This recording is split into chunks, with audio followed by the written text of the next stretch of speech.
Notre parole d'aujourd'hui se trouve dans l'évangile écrit par l'apôtre Matthieu. Matthieu 25. Nous allons lire à partir du verset 14 jusqu'au verset 30.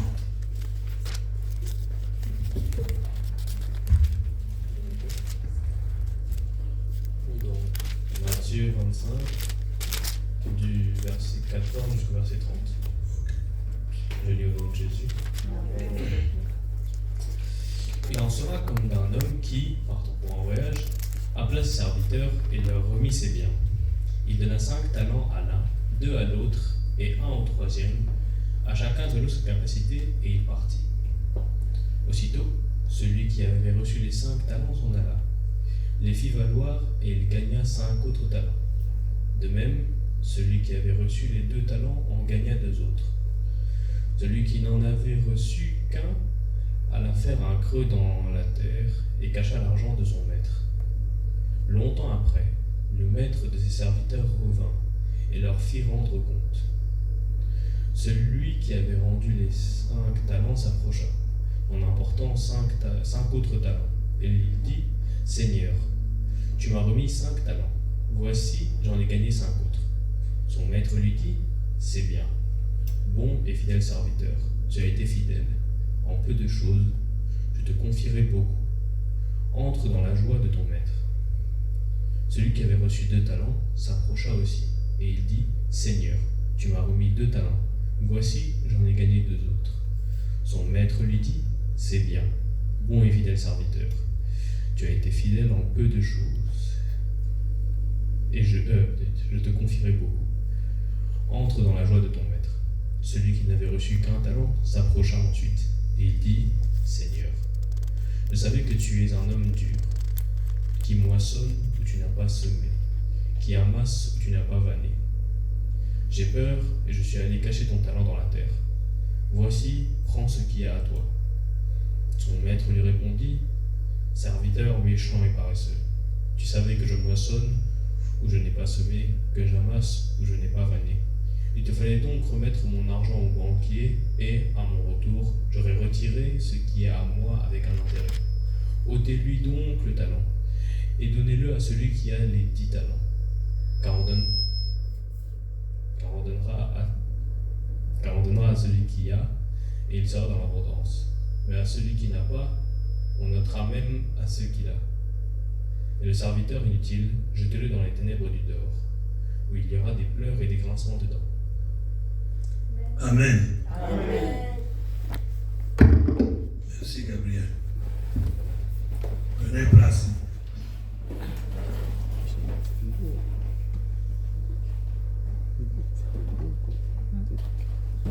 Les paroles que le jeune homme vient de lire, c'est une parabole qui a été utilisée par le Seigneur Jésus-Christ. Il parlait à ses disciples. Il a pris cet exemple de ces 3 personnes à qui leur maître avait remis des talents. Au premier, il a donné 5 talents. Au deuxième, il a donné 2 talents. Et à la 3e personne, il a donné un seul talent. Les deux premières personnes qui ont eu 5 et 2 ont travaillé avec les talents qui leur étaient donnés par le maître. Ils ont multiplié. Parce que quand le maître leur avait donné ça, il est parti. On ne sait pas s'il était parti en vacances, s'il était parti ailleurs, on ne sait pas. On ne sait même pas combien de temps il a duré pour revenir. Mais c'était un peu longtemps qu'il avait traîné.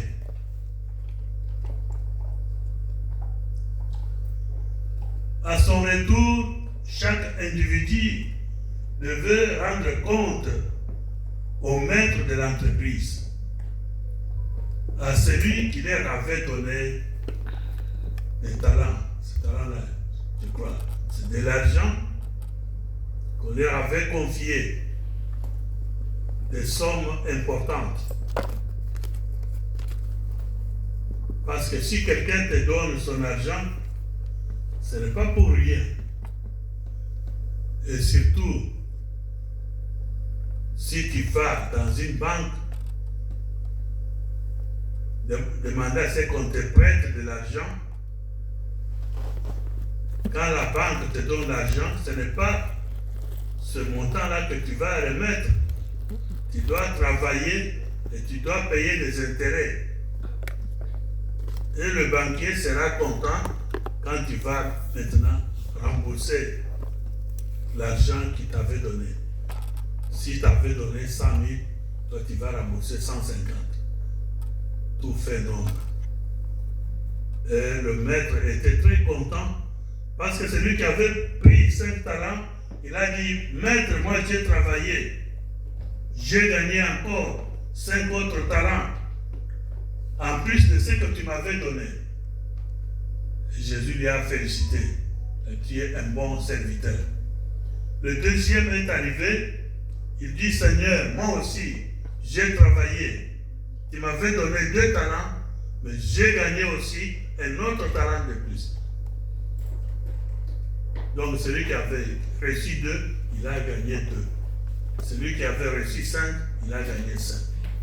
Et la troisième personne, cette troisième personne dont nous allons beaucoup parler dans ce lieu, chacun de nous va se connaître si tu es la première personne qui avait eu 5 talents, si tu es la deuxième personne qui avait eu 2 talents, et si tu es la troisième personne qui avait eu un seul talent.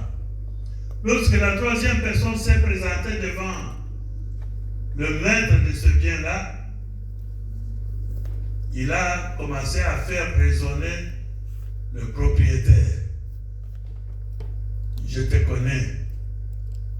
Je connais ta ruse. Je connais ta colère. Je n'ai pas voulu jouer avec ton talent que tu m'avais donné. Je l'avais bien caché. J'ai creusé dans ma maison. Je l'ai mis dans un trou quelque part pour que ça ne se perde pas. Et comme tu es de retour maintenant, voici ton talent que tu m'avais donné.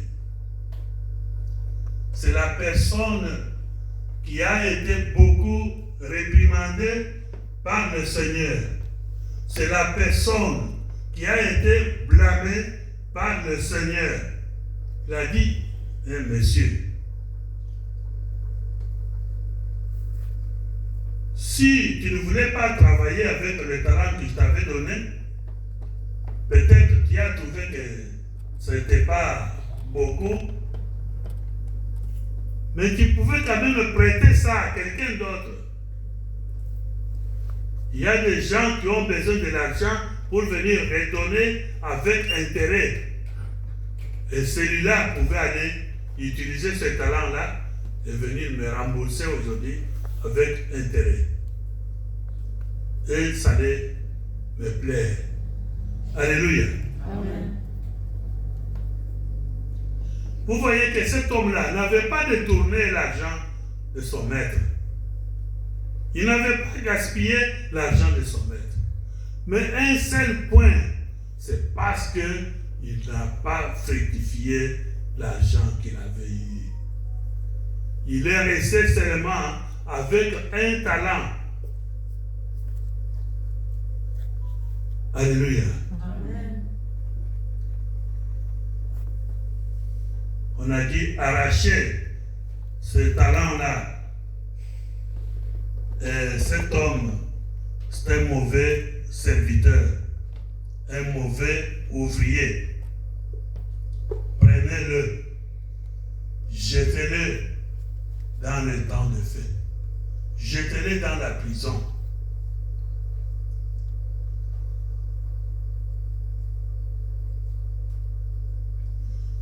Si Jésus parlait de fructifier, d'amener encore beaucoup de talents à lui, est-ce que Jésus avait besoin de l'argent? Est-ce que Jésus voulait avoir des milliards d'euros ou des milliards de dollars américains? Jésus n'avait pas besoin d'argent parce que toutes les richesses du monde lui appartiennent. La terre et tout ce que la terre contient appartiennent à Jésus. Jésus, les talents dont Jésus avait besoin, ce sont des âmes. Alléluia. Amen. À son retour, Jésus demandera à chacun de nous, tel que nous sommes là. Si je demande à chacun de nous combien d'années tu as déjà fait dans l'église, depuis que tu t'es converti, ça fait combien d'années? Personne ne dira le nombre d'années qu'il a déjà vécu dans l'église. Pas seulement dans cette assemblée.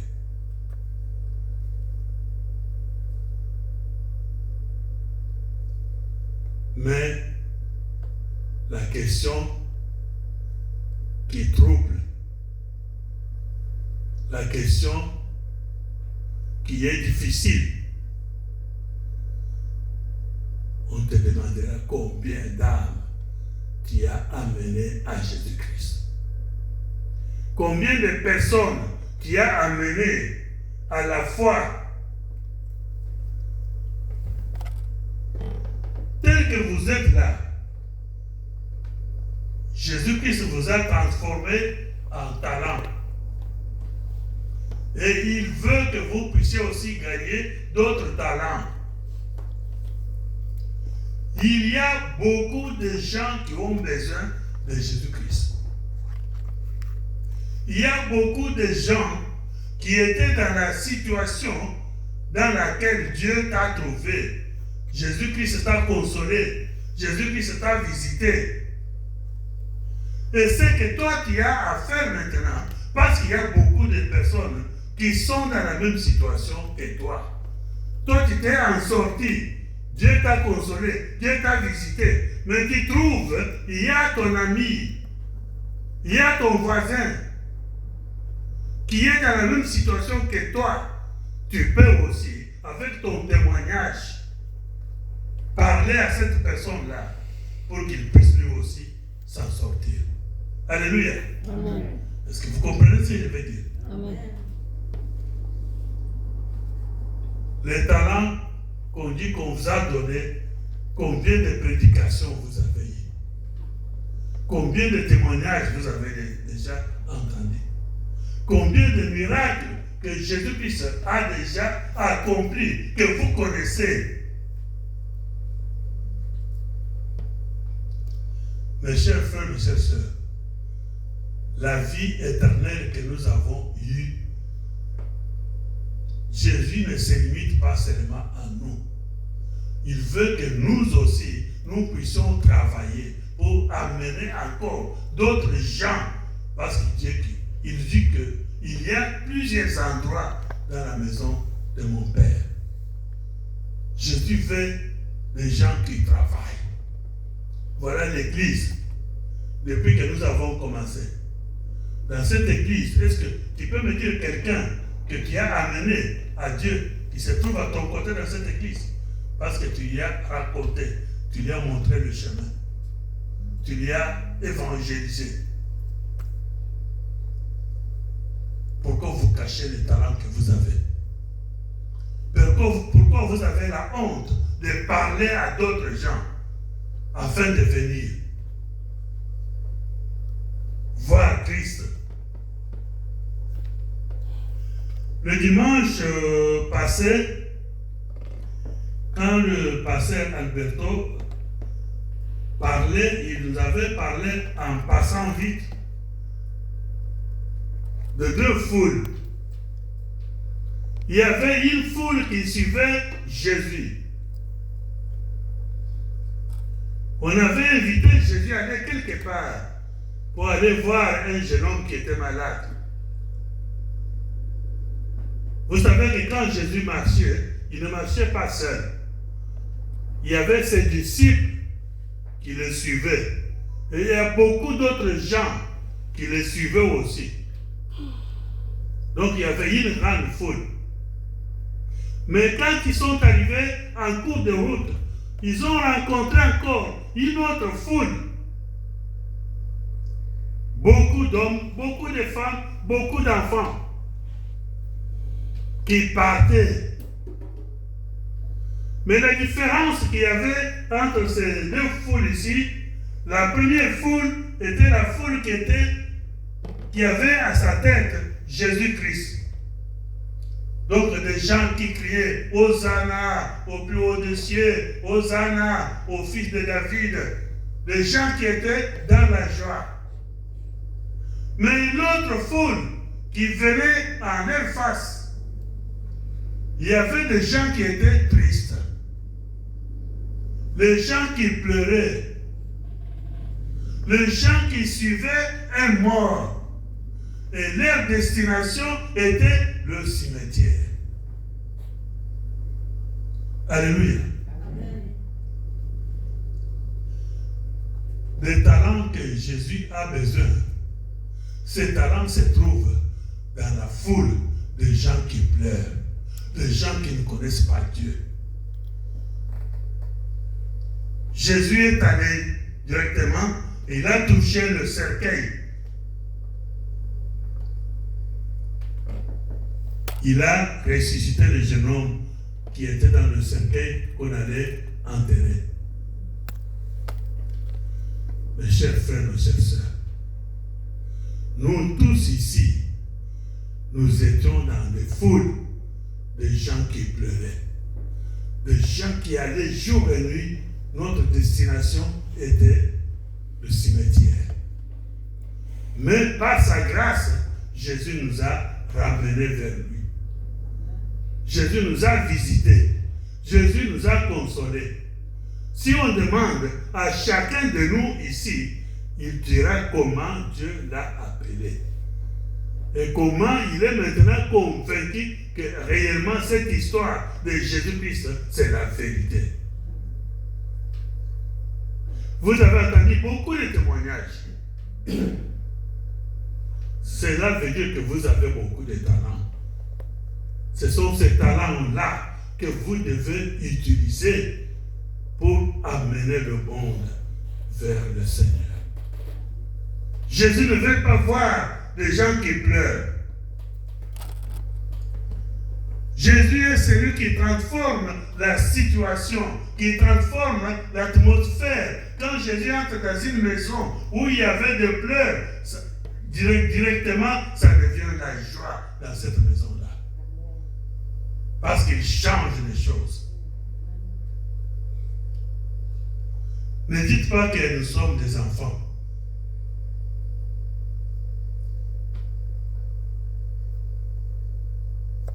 Une jeune fille qui était prise esclave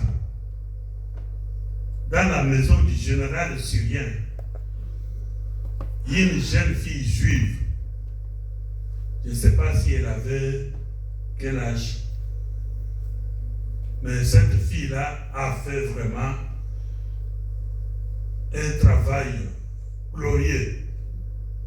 Avec le peu qu'elle connaissait, quand elle a vu que son maître était malade, son maître avait la lèpre, elle ne pouvait pas directement s'adresser au général, mais elle a parlé à sa femme. Elle a dit, maman, si papa se rendait à Jérusalem, voir le prophète qui est à Jérusalem, papa sera guéri, papa sera purifié, C'est tout. Elle n'a pas fait autre chose. Et là, dit seulement, il y a un prophète à Jérusalem. Si tu le rencontres, tu vas guérir. Et vous connaissez, parce que vous êtes des lecteurs de la Bible, vous connaissez la suite. Ce qui était arrivé à Naaman, le général syrien. Il a été purifié parce qu'il y a une petite fille qui a parlé, qui ne s'est pas dit, quand il a vu la situation, combien de familles que tu vois qui sont dans la souffrance. Des amis de votre âge qui étaient à l'école sur le même banc avec vous. Aujourd'hui, il y en a qui sont enceintes, ils ont abandonné les études. Il y en a qui ont attrapé des maladies, ils ont abandonné des études. Mais si toi tu parlais, vous êtes des talents, vous êtes des lumières, vous êtes des lampes allumées qu'on doit mettre sur la table pour que tout le monde soit éclairé. Vous voyez nos lampes ici, on ne les a pas cachées, c'est mis au plafond afin que tout le monde voie ça et afin que tout le monde voie tout le monde. C'est tel que vous êtes. Chacun à son niveau.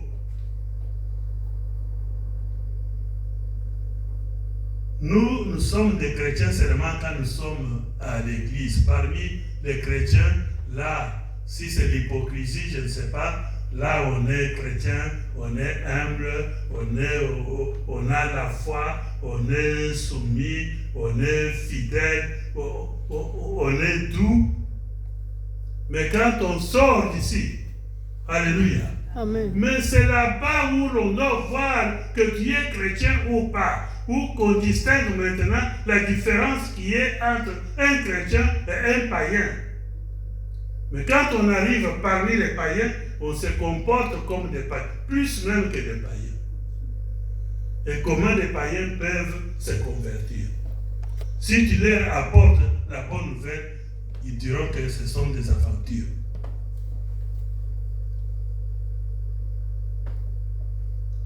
Ne soyez pas seulement fidèles dans l'Église, en présence d'autres chrétiens, mais soyez aussi fidèles. Montrez-vous chrétiens, obéissants, croyants, parmi les gens qui ne connaissent pas le Christ. À ce moment-là, vous inviterez ces gens-là, ils viendront vers toi afin d'apprendre. Ils suivront ton exemple. Si tu lui dis que cette situation-là que tu es en train de traverser, moi aussi, je suis passé par là. Moi aussi, je connais. Voilà ce que j'avais fait. Si toi aussi tu le fais, toi aussi tu seras comme moi. Alléluia. Amen. Le maître te posera des questions. Combien de temps tu as passé? Combien de temps tu es chrétien? Mais combien d'âmes tu as gagné? C'est ce que nous oublions. Cet homme a été jeté dans la prison. Il n'avait pas fait un autre péché, uniquement parce qu'il n'avait pas annoncé la bonne nouvelle. La bonne nouvelle que vous recevez, ce n'est pas pour vous seul. Ça vous sert et ça doit aussi servir d'autres gens. Ne soyez pas avares. Communiquez. Vous voyez des gens souffrir. Vous voyez des gens de foule et de foule qui vont vers le cimetière jour et nuit. Vous croyez que des femmes prostituées que vous voyez avec des grandes maisons, avec beaucoup de biens, ça vous pensez qu'elles sont heureuses? Peut-être elles sont aveugles. Mais toi, qui es la lumière, toi qui vois clair, tu vois que cet individu, cette personne va tout droit vers les temps de feu. Il va au cimetière. C'est ça sa destination. Mais toi, Jésus-Christ t'a illuminé, Jésus-Christ t'a éclairé. C'est pour que tu puisses faire ce travail-là. Alléluia. Amen. Ne cachez pas le talent qui vous a été donné. Il y a des foules et des foules dans toutes les associations où le Christ n'est pas là. Ce sont des associations mortes. Ce sont des assemblées mortes. Partout où Jésus n'est pas là. Toutes les familles où Jésus n'est pas maître dans ces familles-là, ce sont des familles mortes. Ce sont des familles qui vont tout droit vers le cimetière. Si tu vois des choses qui se font dans ces familles-là, vous allez regretter. C'est parce que Jésus n'est pas là. Mais toi, tu es là. Ça fait 20 ans, ça fait 10 ans, ça fait 19 ans. Tu es né, tu as trouvé Jésus dans ta famille. 19 ans, c'est beaucoup. Tu peux faire beaucoup de choses. Alléluia. Amen. Ne cachez pas des talents. Amen. Vous, là, vous êtes des talents que le Seigneur veut utiliser. Jésus vous a appelé, c'est pour vous utiliser. Afin de pouvoir gagner d'autres âmes. Dieu a besoin de ces âmes-là. Dans les foules qui pleurent, Dieu a besoin de ces hommes-là, de ces femmes-là, de ces enfants-là. Mais il a besoin que toi tu parles. Que toi tu leur montres qui est votre maître. Qui te soutient. Qui te sert. Quelle est l'importance de Jésus?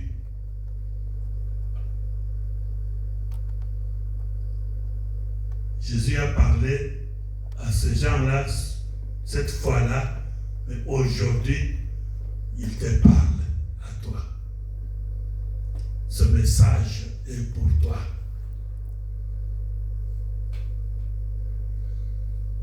Cette église est ici, ça fait combien d'années? Je ne sais pas. Si maman Adèle connaît, je ne sais pas si maman Isabelle connaît, ou si Ephraim connaît. Qui peut se contenter à avoir une femme toutes ces années-là et que la femme ne met pas au monde? Nous sommes semblables à des femmes stériles. Alléluia. Amen. Est-ce que vous savez que vous êtes la femme de quelqu'un? Vous êtes la femme de qui? Il a besoin des enfants.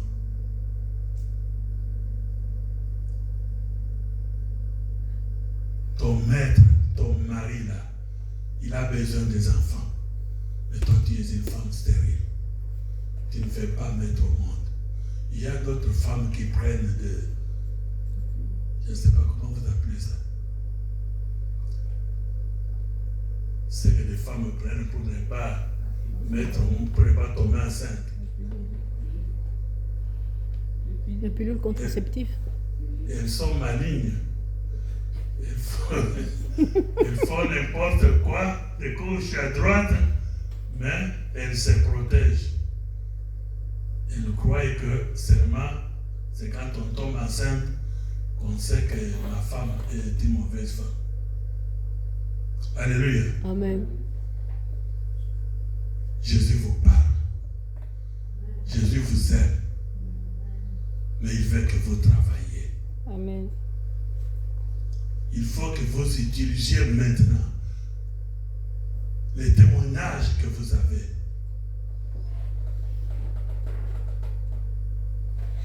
Des miracles que Jésus avait faits. Prenez-les, parlez aux gens. Dites, cette maladie-là que tu as, Jésus en avait guéri. Si tu viens vers lui de tout ton cœur, de toute ton âme, tu vas trouver la guérison. Jésus va te guérir. Jésus cette situation-là, tu es en train de pleurer, mais si tu viens à Jésus-Christ, tu vas cesser de pleurer.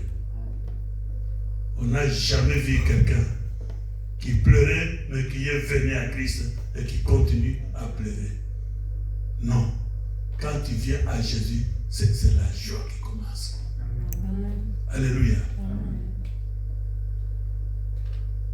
Et il le fait pour tout le monde. Non uniquement pour les blancs, non uniquement pour les noirs. Il le fait pour toutes les couleurs. Il le fait pour toutes les races. Il le fait pour toutes les tribus du monde. Toutes les langues. Alléluia. Amen.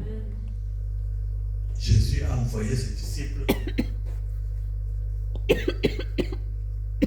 Il leur dit, allez, faites de toutes les nations mes disciples. C'est ça, le travail que nous avons. Il n'y a pas un autre travail.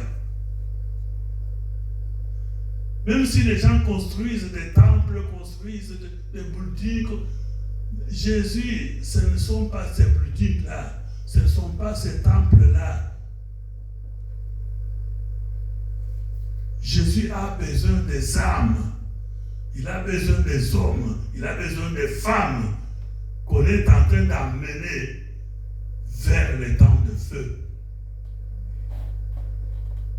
Celui qui s'est révélé au ciel, qui était dans la cour de Dieu et qui a été chassé parce qu'il était orgueilleux, il ne respectait même pas Dieu, son maître, celui qui l'a créé. On l'a chassé, on l'a précipité sur la terre. Mais Dieu regrette parce que ce monsieur-là, quand il est venu, il veut partir avec des multiples, avec des milliards de personnes. Ce sont ces personnes-là que Dieu ne veut pas qu'ils se perdent.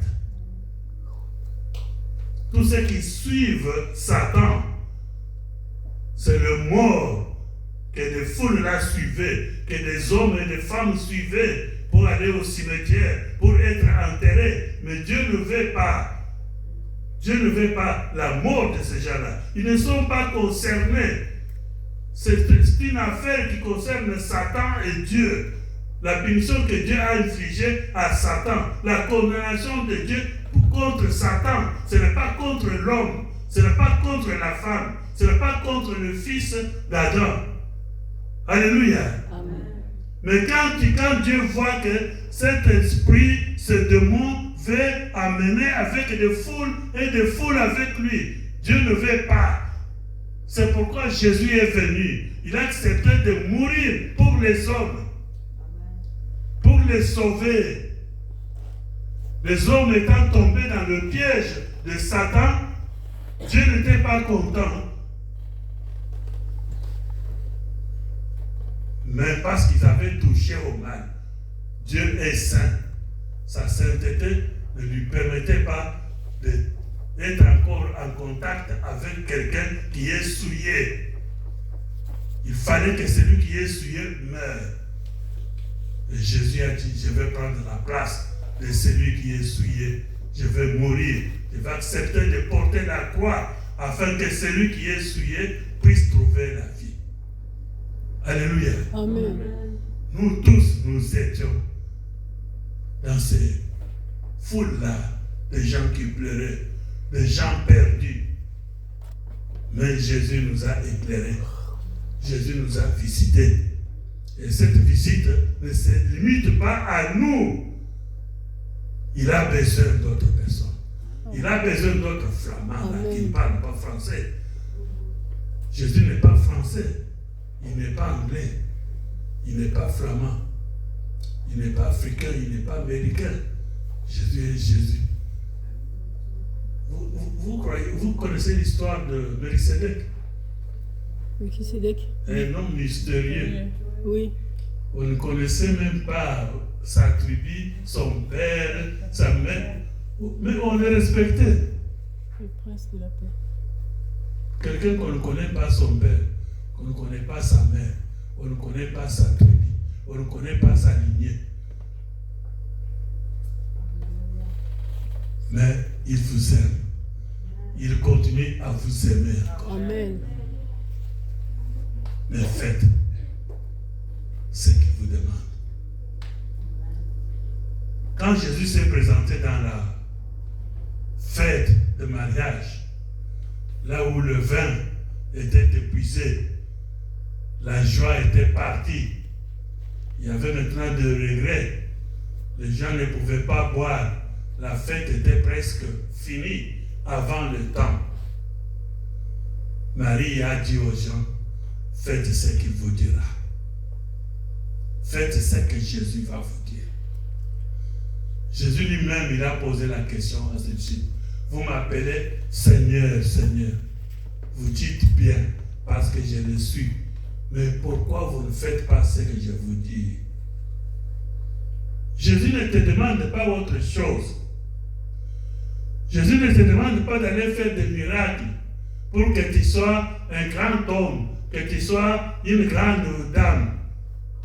Non, Jésus t'amène, veut que tu puisses ramener des âmes perdues vers lui. Ce n'est pas ta gloire, c'est la gloire de Dieu. C'est la gloire de Jésus. Il dit que quand une personne se convertit dans le ciel, c'est une grande fête. Si tu amènes une prostituée, tu amènes un bandit de quartier, tu amènes un voleur à Christ et il se répand, tu ne sais pas combien d'hommes tu as sauvés, combien de personnes tu as sauvées. Ceux qui pouvaient tomber sous l'épée de cet homme-là, de ce méchant-là, mais il a jeté sa méchanceté à cause de Jésus. Il s'est repenti. Tous ces dictateurs-là, Jésus a besoin d'eux. Amen. Mais il n'y a personne qui peut parler aux dictateurs. Nous avons tous peur. Ils vont nous tuer. Mais accepte. Parce que c'est le Seigneur qui t'envoie. Tu es au service du Seigneur. Jésus veut que nous puissions. Je crois à Jésus. Il y a eu beaucoup d'oracles, beaucoup de prophéties, de gens, des hommes de Dieu. Je vois l'église pleine, je vois des gens partout, je ne vois aucune chaise vide. Mais c'est pour que ces prophéties-là se réalisent. Les enfants, il faut que nous travaillions. Si on ne travaille pas, personne ne viendra ici. Vous ne verrez pas un flamand qui vient entrer ici. Allez vers eux. Ma prière est que Jésus-Christ fasse de vous de vrais talents. Que Jésus-Christ vous donne la force. Que Jésus-Christ vous accompagne. Que le Saint-Esprit vous touche. Que le Saint-Esprit vous réveille. Que le Saint-Esprit vous inspire. Que le Saint-Esprit vous tienne dans la main. Éclaire votre chemin. Parce que quelqu'un qui est touché par le Saint-Esprit, il ne voit pas son âge. Il ne voit pas ses études faites. Il ne voit pas son rang.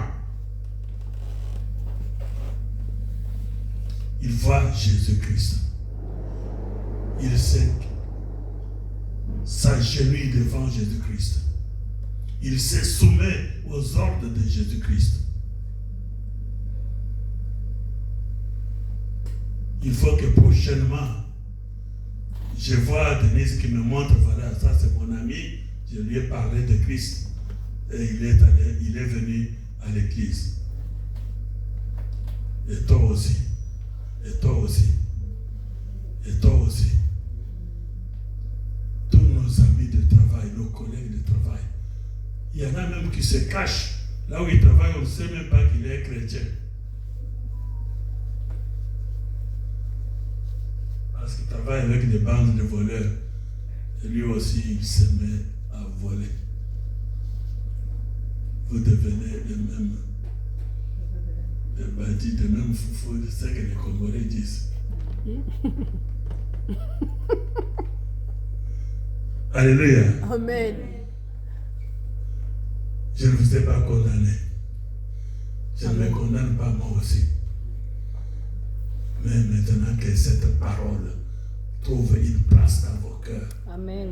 vous avez une mission. Amen. Et il faut que cette mission se réalise. Amen. Les mamans, vous, quand vous vous rencontrez, ne montrez pas votre image.